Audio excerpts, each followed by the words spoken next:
So what I need and expect that you write a short motivation letter why you want to learn it. So then I can make a kind of selection. So maybe it's so then I invite you, and then we can go in depth to these things. It will have 2 hours a week, and we'll have it in the evening in our place. So there is extra code for today. You find it on our webpage. I put it here. You see it? This is extra code. It's only 3 megabytes, so it's not a lot.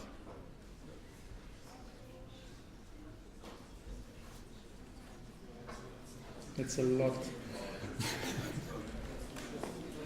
If you're doing it all. So download it. Wow.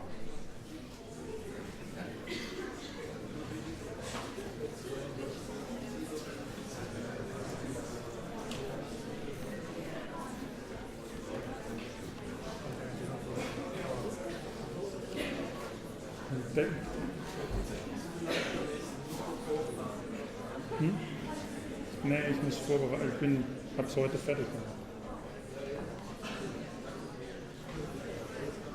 Internet is not working, huh? Today.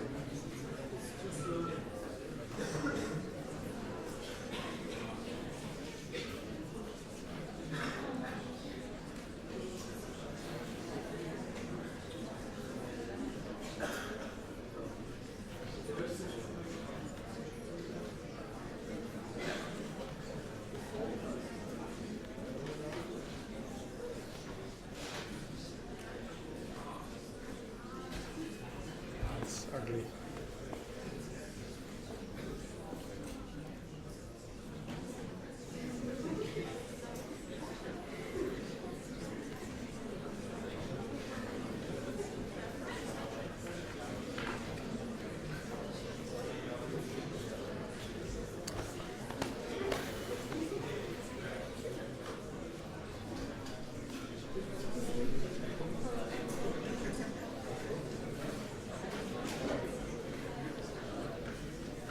Now you have it.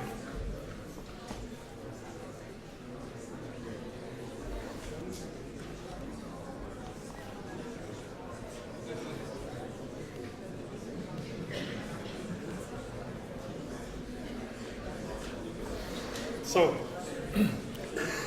let me show how this procedure of installing and updating your download from last week works. So you had this, for example. I make a new. So if this is your folder from last week, open this. You can throw this and delete that.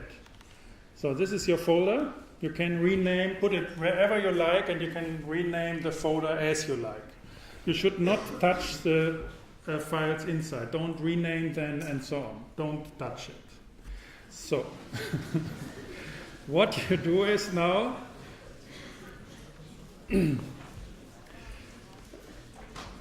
so this is the download of today.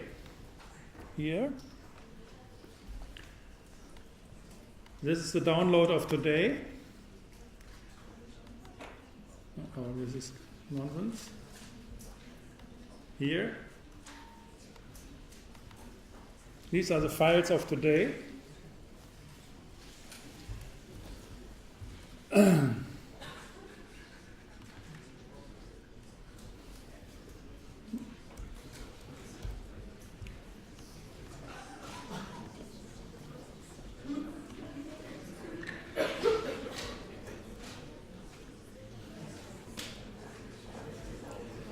So, this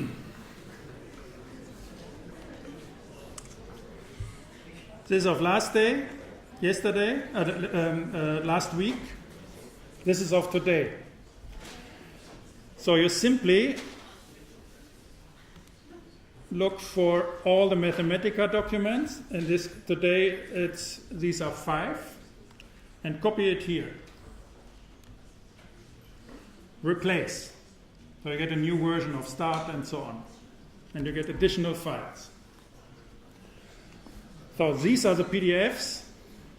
They are not important. If you're working with Mathematica, you don't need them. Put them, if you want to have that as a collection, to the PDF folder. So you can print the stuff. That's it.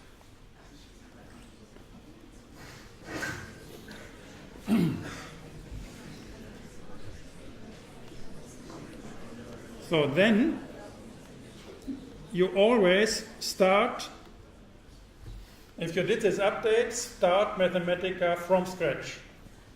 So which means you have to start this, load this start document.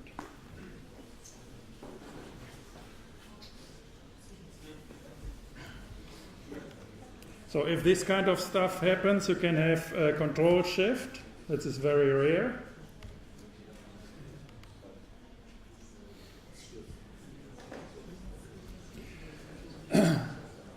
Say yes, and that's it. And now you have an updated version of this document. We have more menus here. We have different content here, and so on. So this is the mail address I want to have. So if you make this application for this evening lectures and tutorials, mail it to this address, your motivation letter. So the weekly question. So from now I want to have a question of the week from each of you. Mail it to this address. So it's mathematical thinking and programming to this address. So if you installed all the style sheets, the fonts and so on already in the first version, you don't have to do more. You simply can start. These are the lectures. This is a lecture of last week. This is a lecture of today.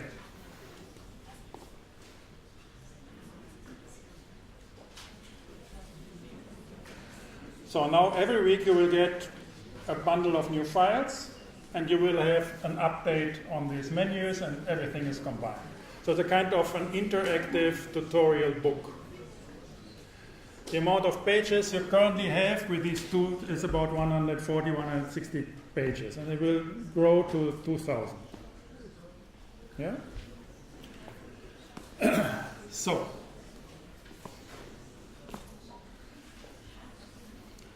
now about our... Another question to this motivation letter. Should I write it when I want to get into your job? Or Yeah, of course. or just for this call? No, if you want to go, otherwise I don't need a motivation letter. Yes? No, I want you to know whether, for example, if you have certain interests or certain background in programming and so on, then we can, this, I think it's important. It's just a few sentences why you want to do that, a kind of extra work. Yeah, there will be no points, it's just extra work, but I'm offering, because it's complicated, I'm offering this class. So I'm doing these kind of experiments to offer this in future years in multiple classes and so on. But the problem with all this is that on the one hand we don't have tutors, on the other hand we don't have time. So, but you're studying 5 or 6 years. So if it's okay just to start with these things in your first years, and then you have another 4 years to go and depth with these things. So you should not be in a hurry. The first years are just to get an overview of what is available, and then you can go in depth. And you can have your diploma, you can make research on these kind of things. So it's not ending with this class. But if you want to make some exercise, you want to learn it in depth, or if you want to concentrate on that, I'm offering. So, today we will start with a little code. And I will go in principle with these things. And as I had last week, it's a little complicated to learn this stuff. Because it's completely different what you are used to in normal schools. I told you it's important that with computing you have to learn to work on the what to do with it, with this principal availability of things. So you have to push somehow to background how to do these things. So it's the same with code. So what I'm telling you, it's complicated, for example, to write it and to make notices and so on. And the same is, for example, now, in principle, you would be able to do the code while I am doing it, but that's not the point. The point is that you somehow try to focus on what I'm telling you and not how I'm doing it. So therefore, I strongly suggest not to write your code in this classroom. Simply try to understand what I am telling you, not how I am doing it, like with these things. So the code will be a little complicated, but that's a trick, it's a whole trick of things. So you don't have to try, because it's not possible to understand all these codes in there. Me, myself, do the same. So these are 100,000 pages, you can't understand. So therefore you have to get an idea what this is about. So forget the details. You should not get interested in the details. It's very important. And you will train them. Yeah?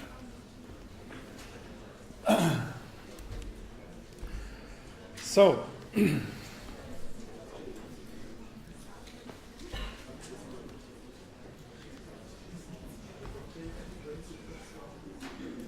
pardon? So you always have here, this is lecture 2, the fold, and you always have here these bars, they are for these groups of cells. So you can open it and you can close it by double click. Or you can have control, go here and then you see you can change it, open, close, and whatever. So here, for example, open, close, and then it's opening. And then you have the sub-chapters of this chapter.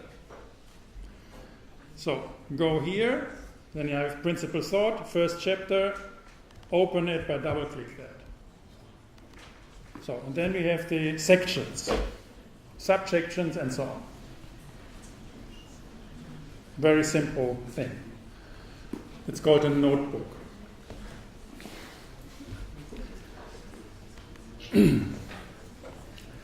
So,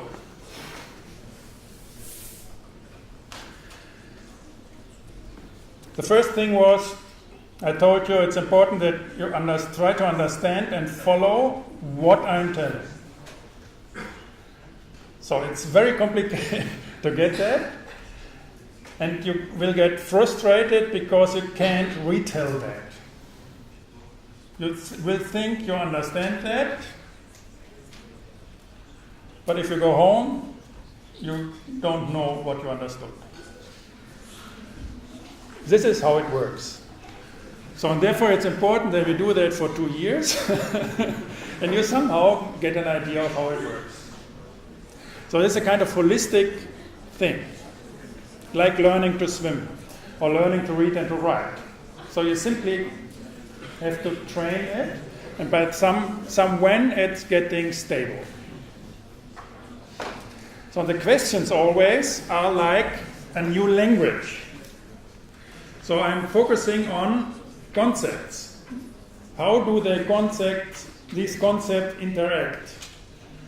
So what we are training is, with concepts you don't understand. What is a number, what is a string, what is a symbol, what is infinity, what is a paradox, whatever. These kinds from translation, what is a transformation, and these kind of things. So don't try to find a definition for these concepts. You're always lost. What we are doing is, and what we are training is, we are making a skeleton of symmetries. So we say that a transformation is inverse to a translation. Numbers are inverse to strings. Infinity is inverse to paradox. Meaning is inverse to sense. So we will work on this. And this will be a skeleton, and you can have a kind of gymnastic of thinking with this stuff. And you have to learn these concepts like vocabularies in English. You simply have to learn it by heart. On which side on the symmetries these concepts are. So after a certain time, they get super strong as a concept, and super powerful. And then you are, in a way of thinking, in sync with how coding works. Coding is not about, I told you, not about telling machines how to work. It's not a tutorial and for procedures machines should follow. It's about what you want. And if you say what, you don't know how. Therefore, you are not really interested, of course a little, but not really interested in definition of what translation is. And how it works, how it is anchored, and how it is defined, who said that, and so on. It's very important that you say, yeah, if I have a translation, I can't mix it up with a transformation. If I have something of meaning, I can't mix it up with making sense. So you simply say, well, if something has meaning, why can't it have sense? Or when if something has sense, why can't it make meaning? Yeah? And you simply say, okay, if it's like that, keep that in mind. Hovestadt is telling it like that. This helps. The same in architecture with form follows function. This, for example, is a shortcut, which is it's awful, and it's like from Louis Sullivan. Form follows function. By that, you bring form and function in architecture in one line, but they are on the opposite side.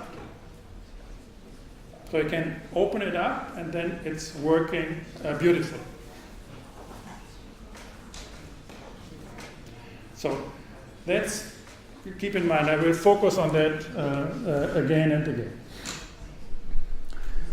again. So, these are words and concepts I want to introduce to you. Under this permission.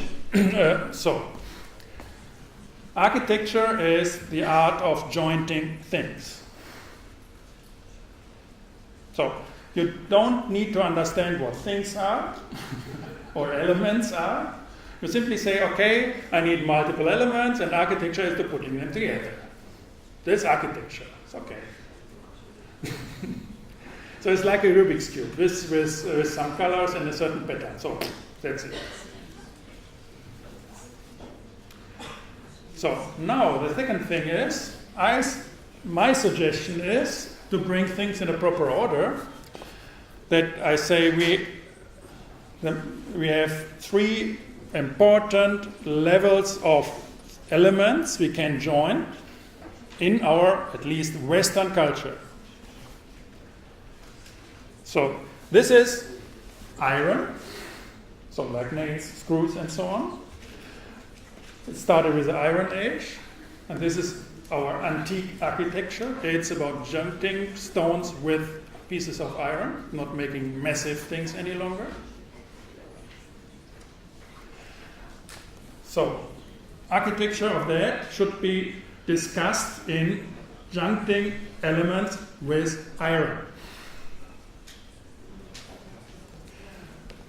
So, in Renaissance modernity, around 1400, it's about machines. And the energy you have within the machines driving these machines. So, and my hypothesis is that today, for about 120, 150 years, it's code we put into connection and we fit.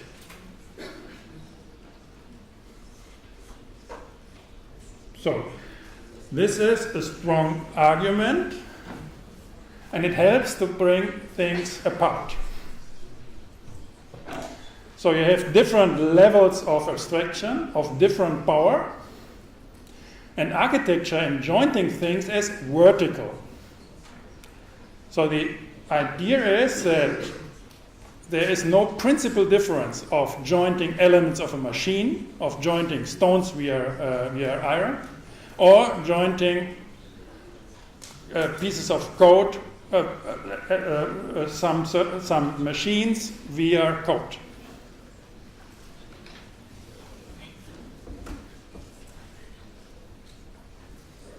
So you see, it starts getting a skeleton.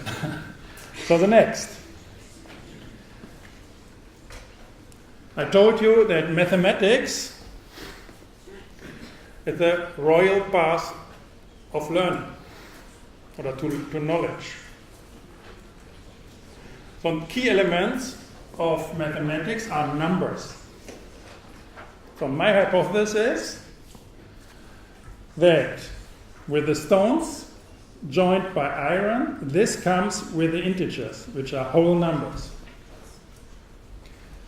The machines come with rational numbers, and the code comes with complex numbers.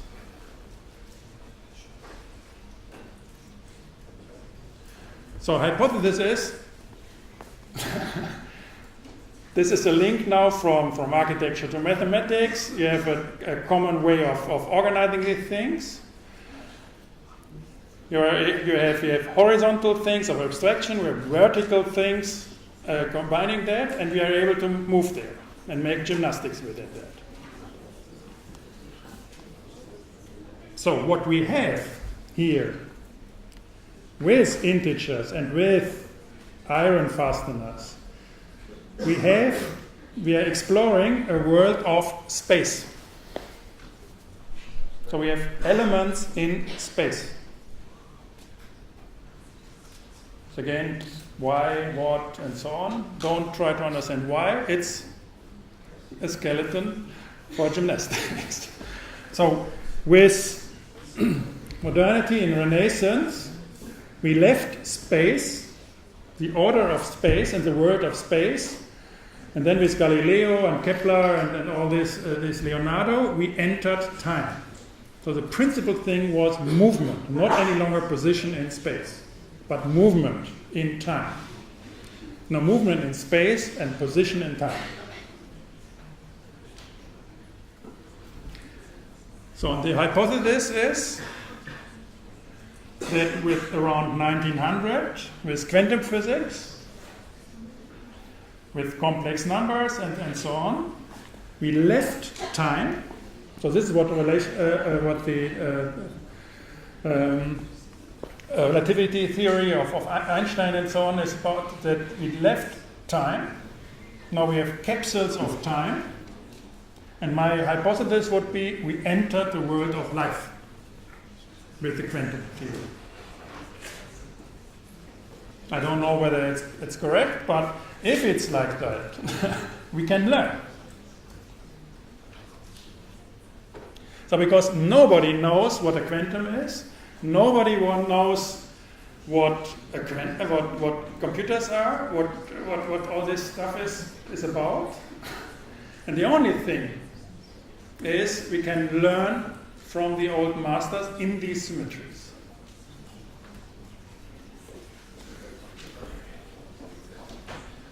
So writing in these different levels, how to write in space is with the phonetic alphabet. So the upcoming of the phonetic alphabet with the Phoenician people and then mostly with the Greek writing is a phonetic alphabet. So the introduction of vowels in writing. And the writing then worked like a tape recorder. So people who couldn't talk had been able to write whatever was taught. It was not necessary to understand the priest. They could be able to write, and they could speak it again without the priest, without understanding even the language. And Greek people, wherever they came from, had been called Greek because they had been able to talk Greek. So it was a phenomena like today with our computing and mobile phones and so on. My hypothesis is that in modernity, starting with Renaissance, that drawing plays the same role than this writing in antique. And what we want to learn from these two to understand what computational code today might be. Nobody knows. Yeah? So you understand these schematics, and we will train these kind of things. And and the exam it will be about these concepts. That you simply say, what is on the level of abstraction of the mechanics, what is the writing of the mechanics, blah, blah, blah, and so on. Simply have to learn it. What Hovestadt is telling about these things. And this will help over time.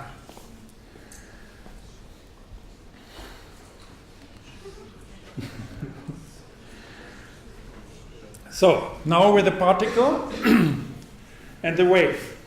You have this quantum. You knew that in quantum physics, the problem with the quantum is you can't decide whether it's a wave or whether it's a particle.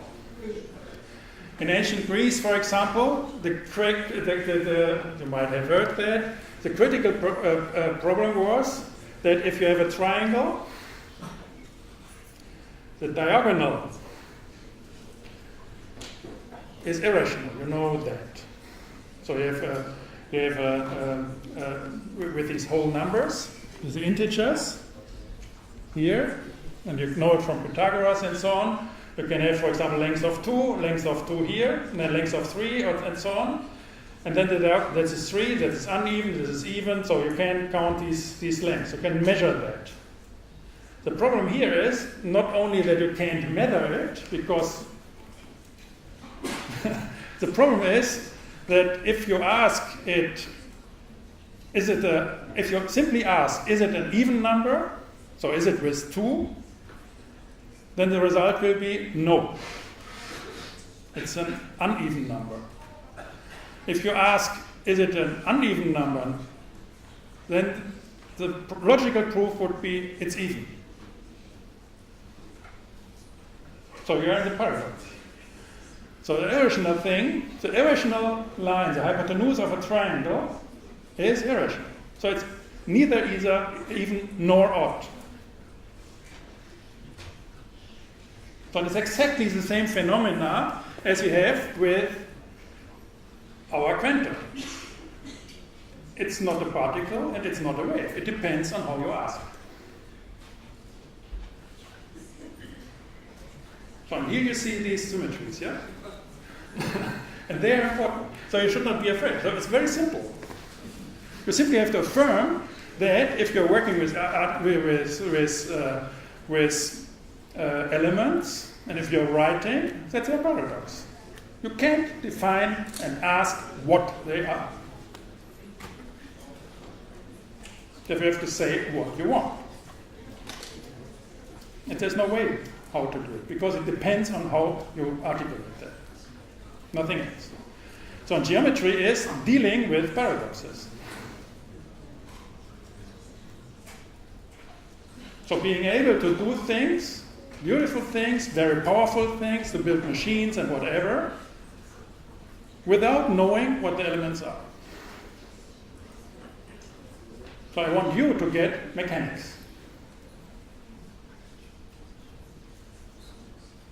So the hypothesis is that in our symmetries, that Euclid and that Leonardo, Alberti, and these famous guys, had been mechanics of their time, in their space, in their world. They have elements which are paradox.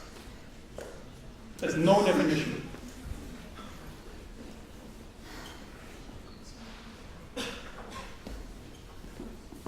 So, we have particles and waves. So, I think for you as an architect, it's very important. What is with the elements? So, if an element is paradox, what you get is a location. So this is with the paradoxes. So, and these things get a location, it gets a body, it gets physical, and I would say they talk.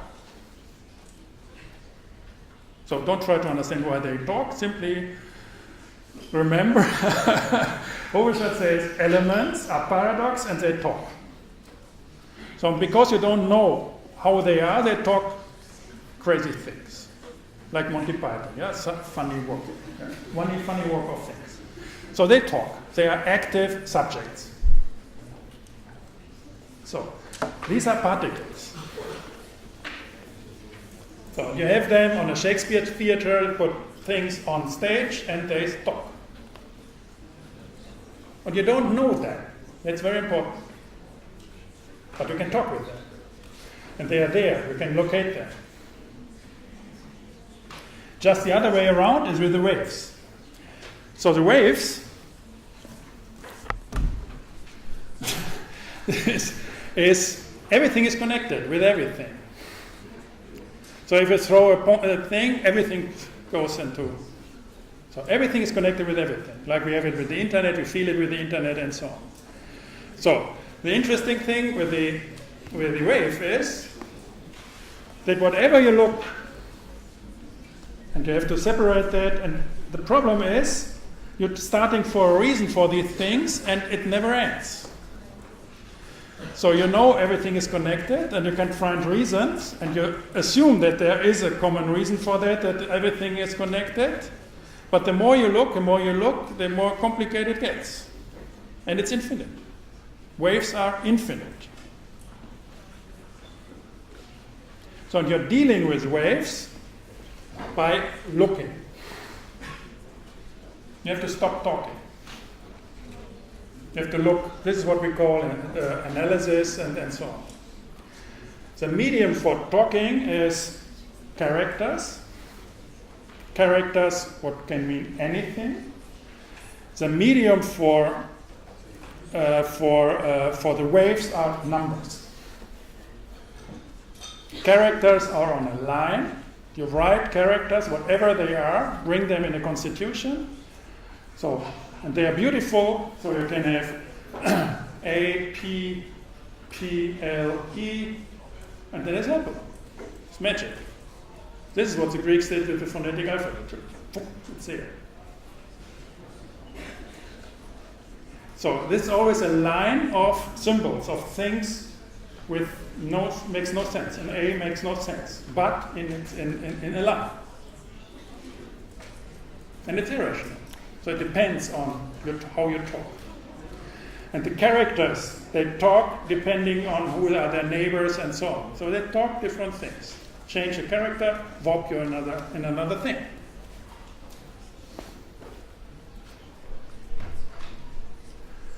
With waves, you measure. So the only thing you have to do is take the whole, subdivide it again, and so on.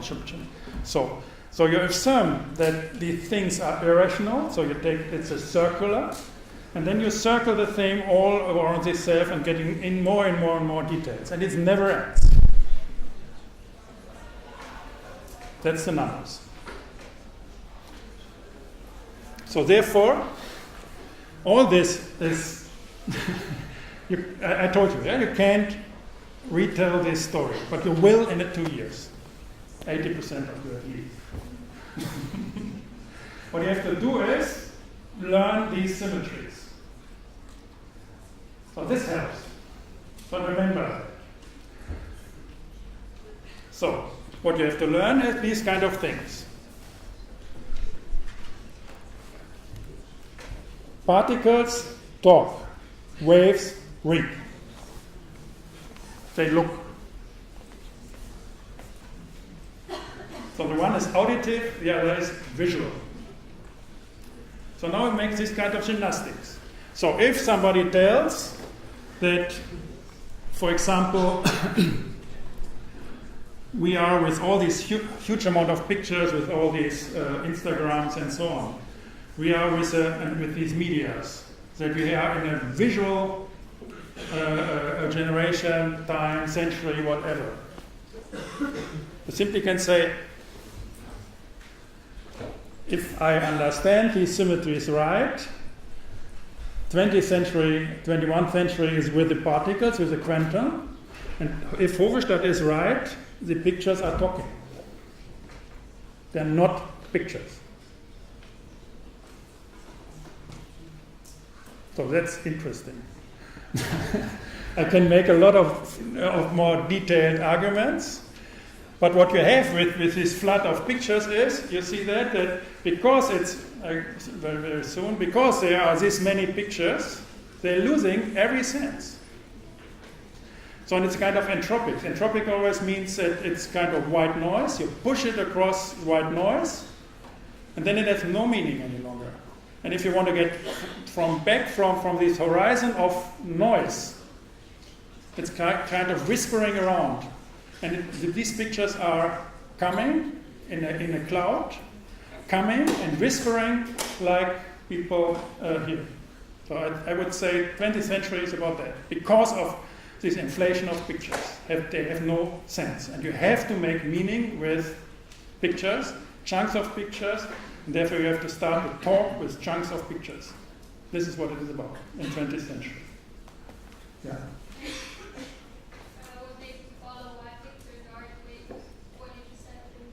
Why? Can you repeat why pictures aren't waves? Why you said that they were particles or that they talk? Here, just because it's not why, huh? There's the bad question. So I said here just for the gymnastics. So then it gets fun. So if you get used to it, and so here, particles on the top side. This is how we put our time on with the quantums and with the particles. So our time is quantum particles. So these are particles in life. So waves are here on the other side. So here I say particles talk.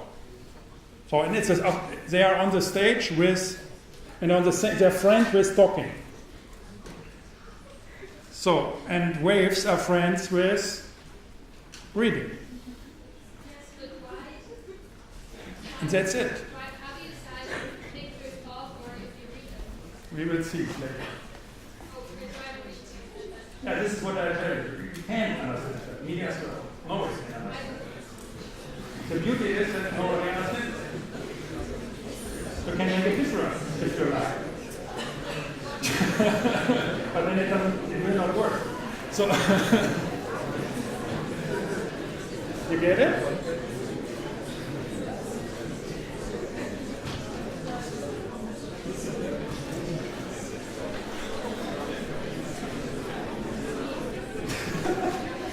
Yeah, I understand. But this is the point. You really have to find that. So if you want, and this is what everybody will tell you, of the priests of the waves, they will like this old priest sitting in front of a temple. They will tell you, be careful, don't talk like this. So they will give you big books about what is visual. So then you will read. So then you have the numbers. You will read and read and read and read and read and read. And after 3 years, you will still continue to read. And you know that if you have a solution to one question, you will have 3 more questions. So, and then you can read your whole life with a visual. What is it about? So, of course, it's important to do that. What I suggest, and this is a cultural challenge we have, And this is what everybody is afraid, and our societies are afraid of. I give you a way which is fast. By giving up that it's true. I simply affirm that it's paradox. I don't know. It's irrational. But it's working.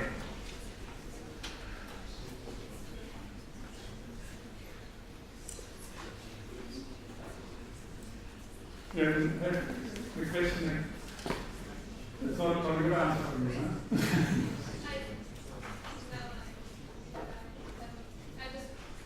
We just need to know the connection between read and wait and call. Yeah. Is it just a connection you want us to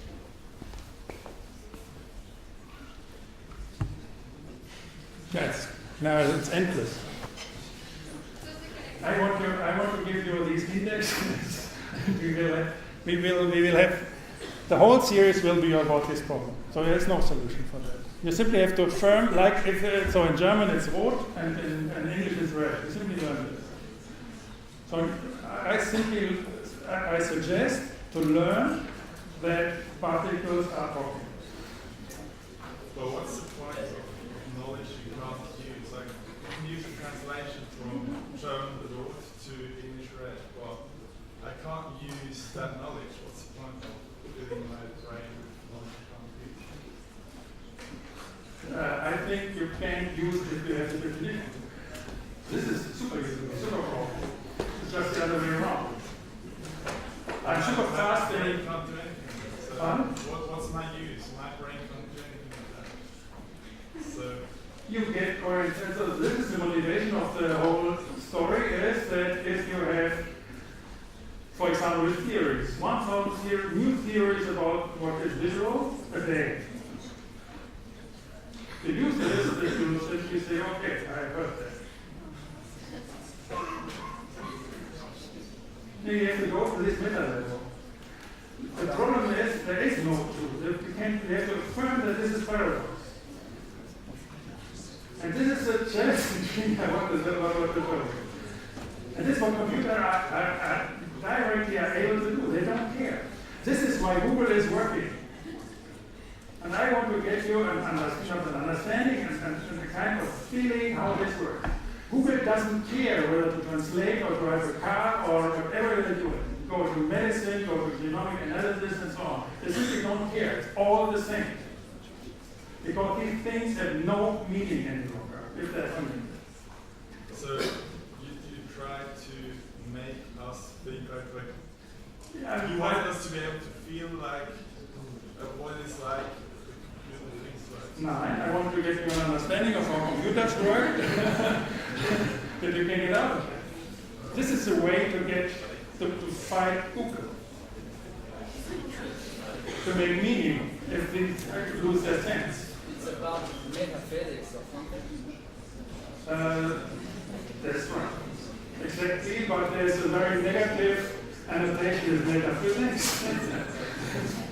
Because metaphysics is poisoned with his reading. They say with metaphysics you don't read any longer and they don't like it. If you are on this side, you don't like that people talk whatever they like. But currently we are in the crisis that everybody talks whatever they like. So there's no stability any longer. So we're losing stability. So we have to learn to talk with and make meaning out of talking. So it's not by reading more.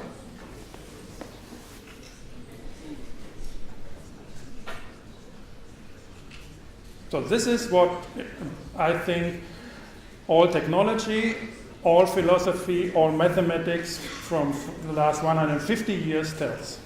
And this is what our societies have to learn. You have to trust your intellect.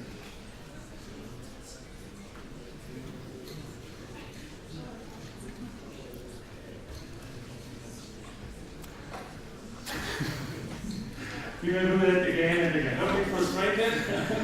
That's it. It's also, I don't want to tell you more, the whole thing. Now at the end, it's like, it's nothing. If you are, I promise you that in a year, in 2 years, I make these kind of things, and you'll say, okay, what is that? What is something?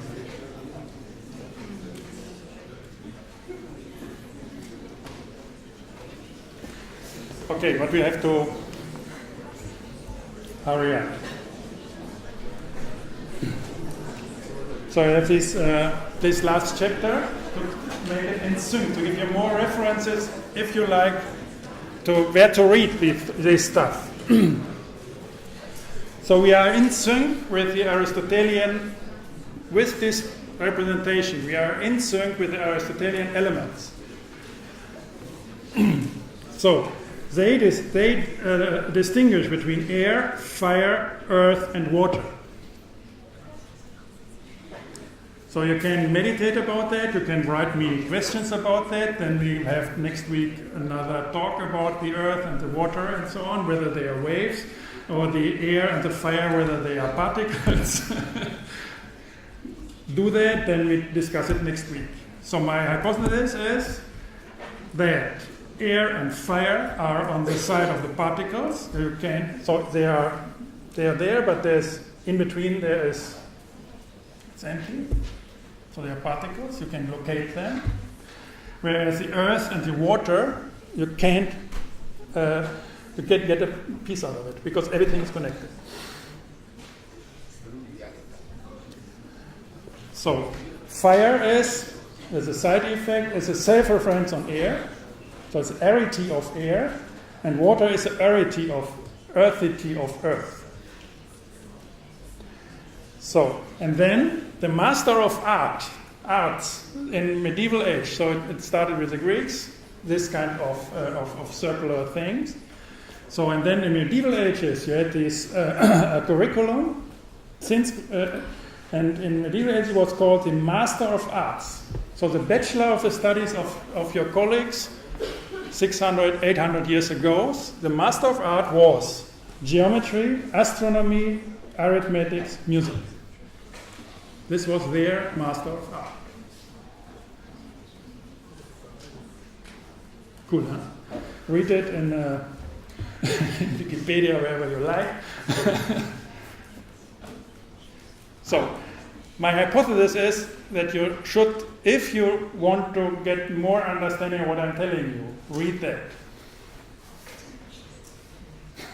Don't read didactical things of 20th century. They're poisons. Yeah? We don't have to read it if you tell us it's true. No, I say that I think it's useful to use the skeleton to make this intellectual gymnastics. I don't think this is true what I'm saying. I think it's useful for you to make this gymnastics. Change the concepts, make it just the other way around. It's easy then. So if you have the skeleton, make it the other way around and you have nice arguments. No problem. But if you're not able to have your gymnastics, you always lose. This is what I'm telling. So we make 15 minutes break and then continue with some practical things.